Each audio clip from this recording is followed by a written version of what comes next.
Good afternoon and welcome to the Bugatti Owners Club and to Prescott.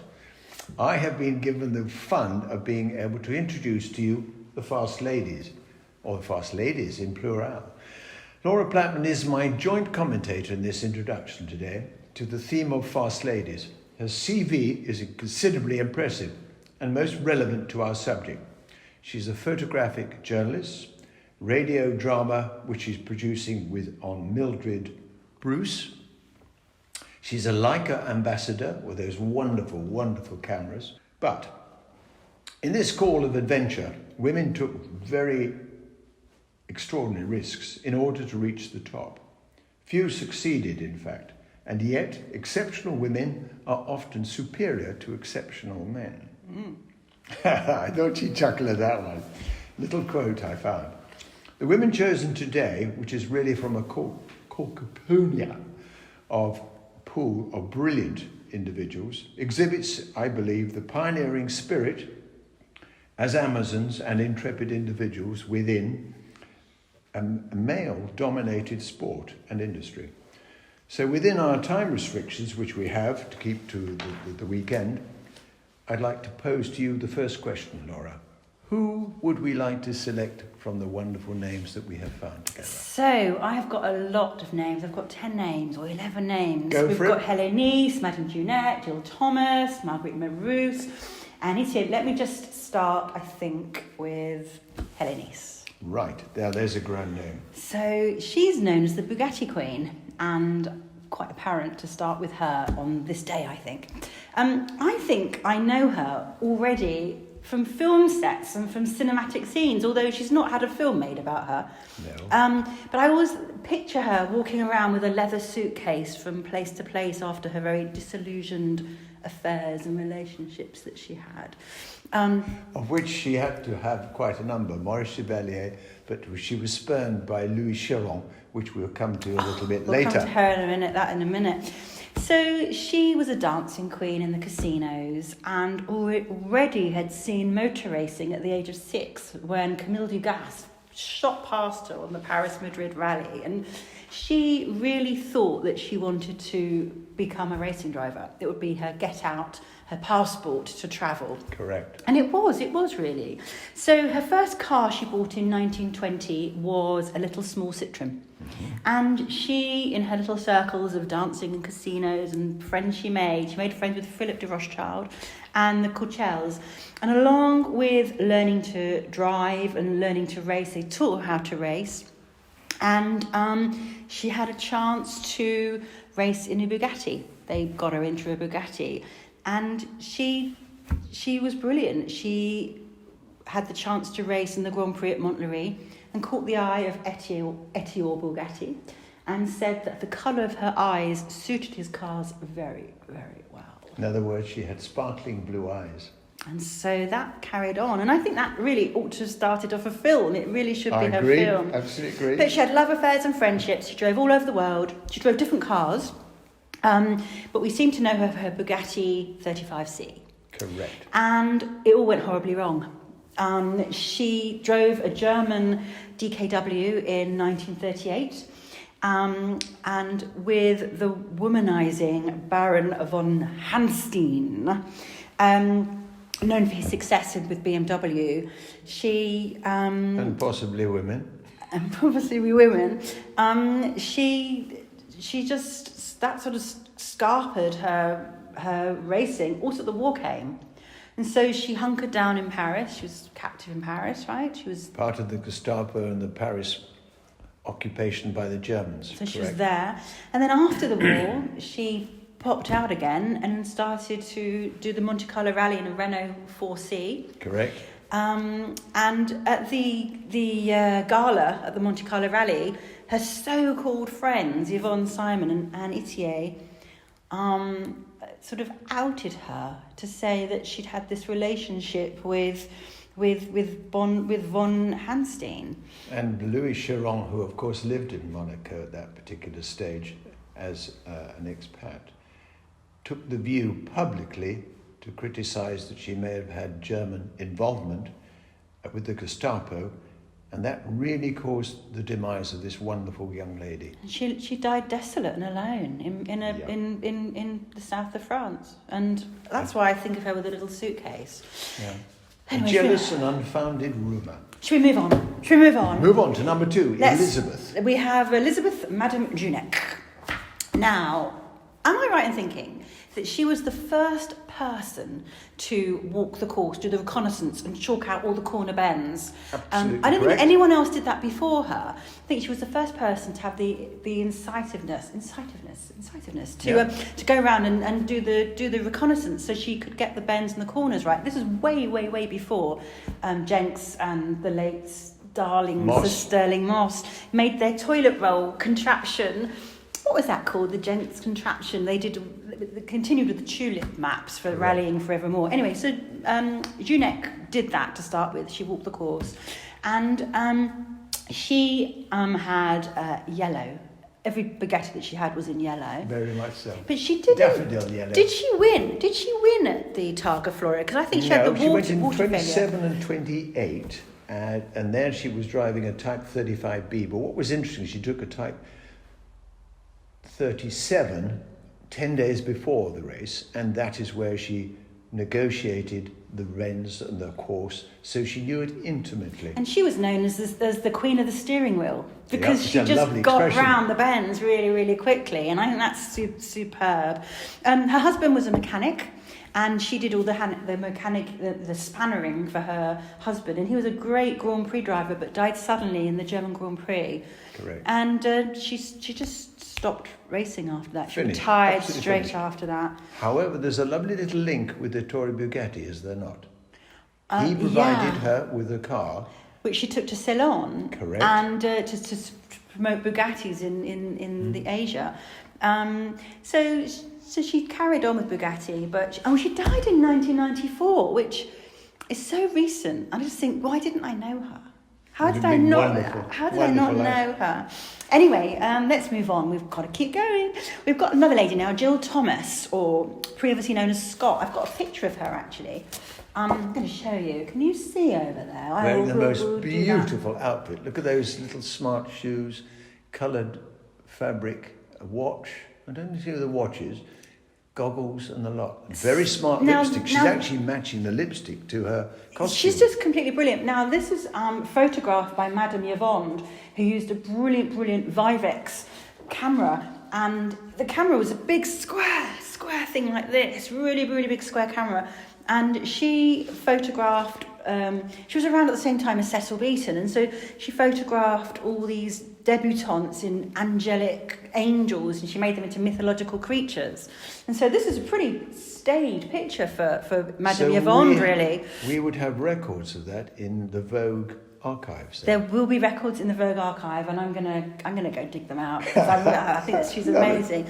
So basically, Jill Thomas, or previously Scott, was an heiress to a coal mining family, and she and her family lived right next to Brooklands.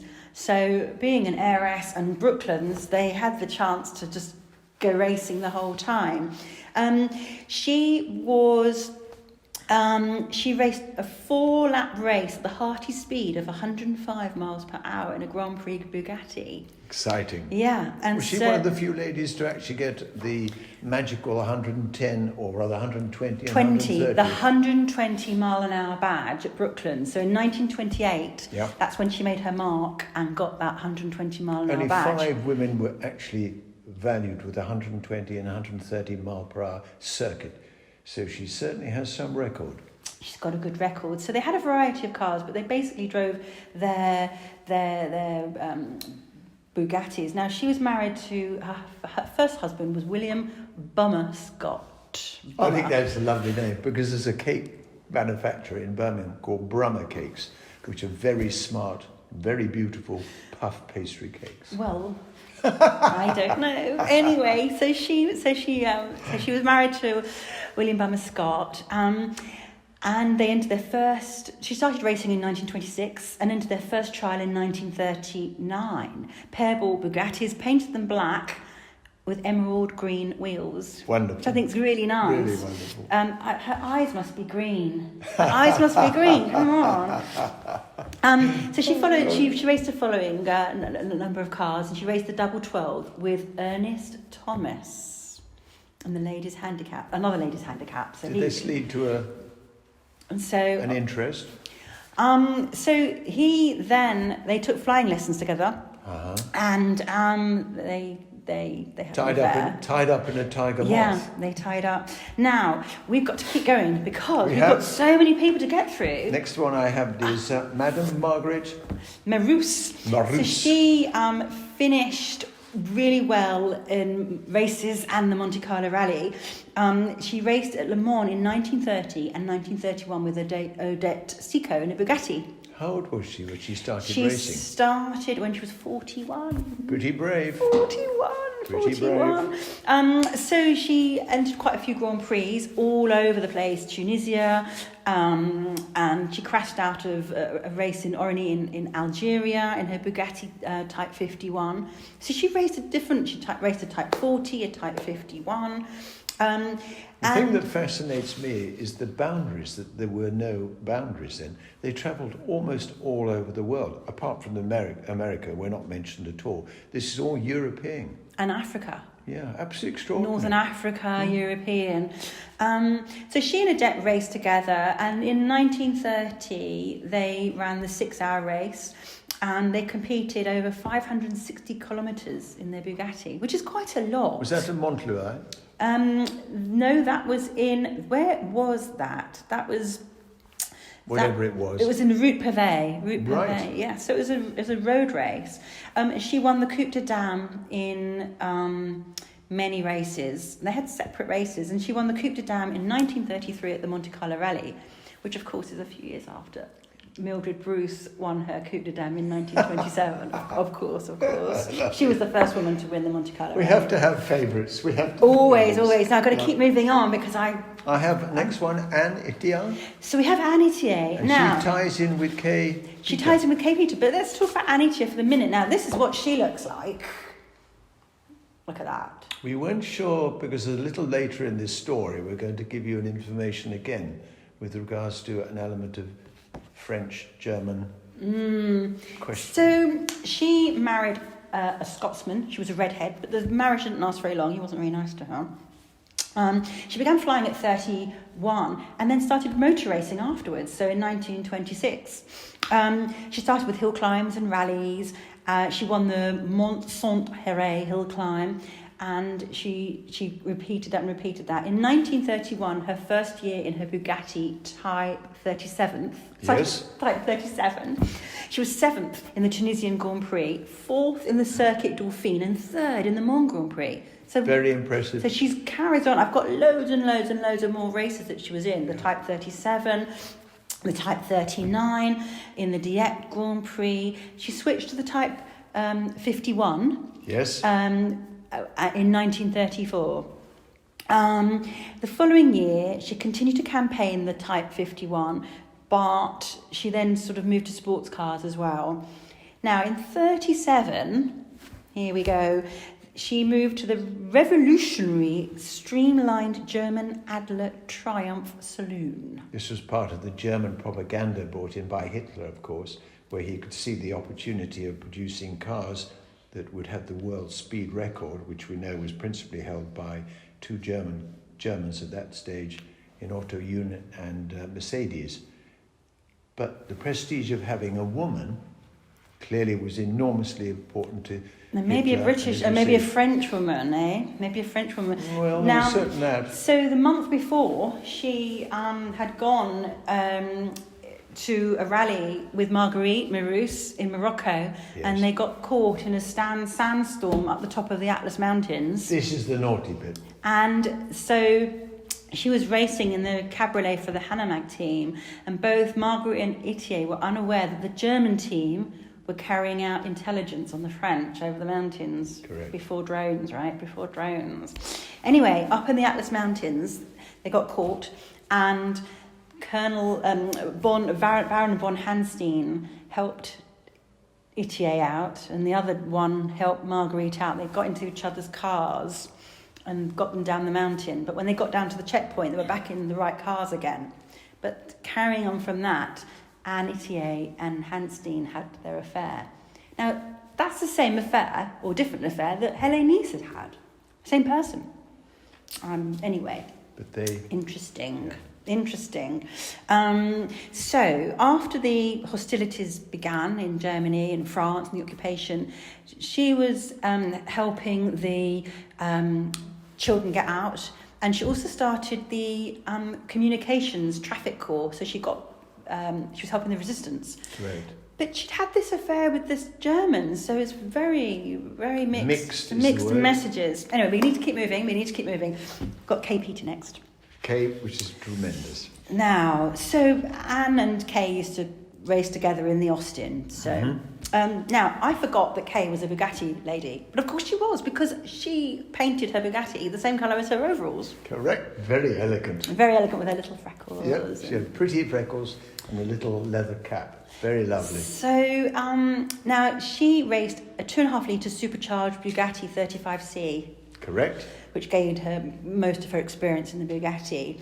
And she was good looking, slender. She was a Canadian ice skating queen, wasn't she? She had real balance. Real balance. And Henry Peter grabbed her and said, I'll have you. And he was took quite her a over sour-faced looking man who was a senior gentleman at Brooklands. I always thought he was a cad.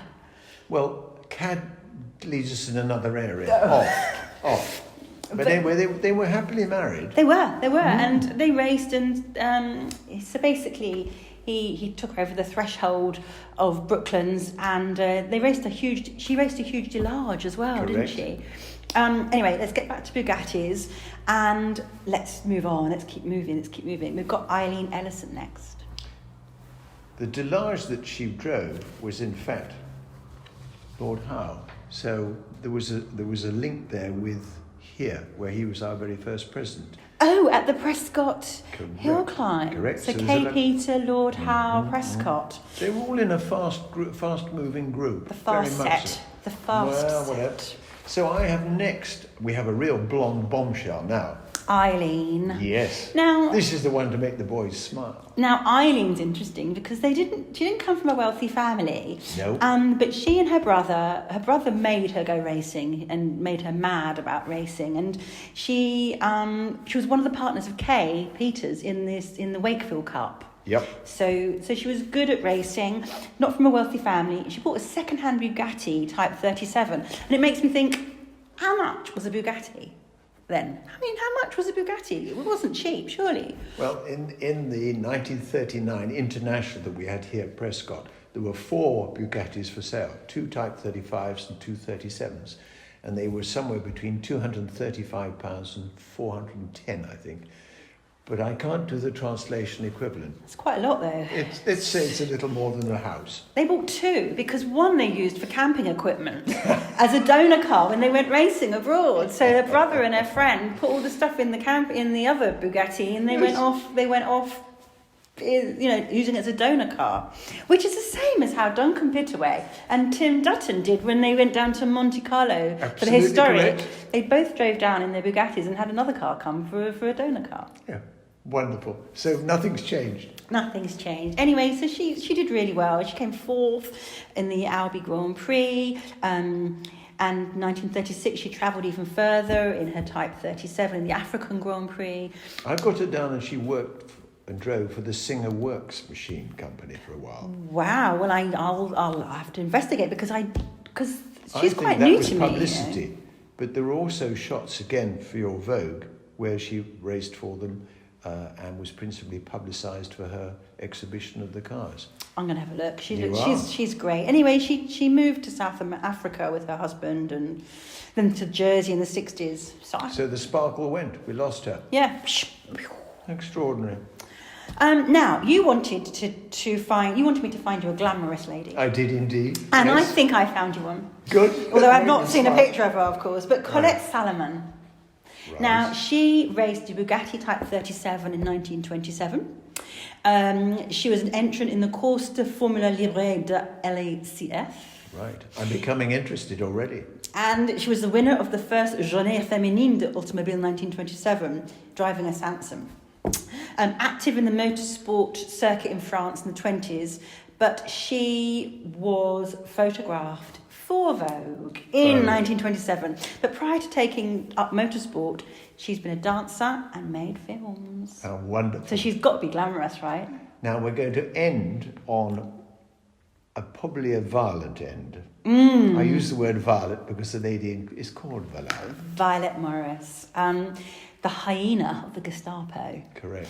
So she didn't actually drive a Bugatti, but she was very instrumental in ruining the lives of some very, very important Bugatti drivers. So she was basically, Violet Marous was a Parisian Olympic shot put champion. And she strapped her boobs down to race. Heavily built, I think is the word. She strapped her boobs down to race. And there's two things there. She eventually had her boobs taken off. One of the first mastectomies, eh? Correct. But she said it was so she could get her boobs behind the steering wheel. But I think it was just because she wanted to look like a bloke. And she did. She looked wore like a trousers. bloke. She had cigars and she was a real, suit and shirt. So she raced her big Benjamin cycle car in the 1922 Bol d'Or, got fourth and a lap record. So she was good, she was fast. But she was VIP at Hitler's stand at the Olympics in 1936. And from then on end, she was fiddling with the Gestapo, I think. She was very effective in working against the resistance fighters, and amongst others, she brought down the English network of the automobilists, including, led by Charles William Grover and Robert Benoit.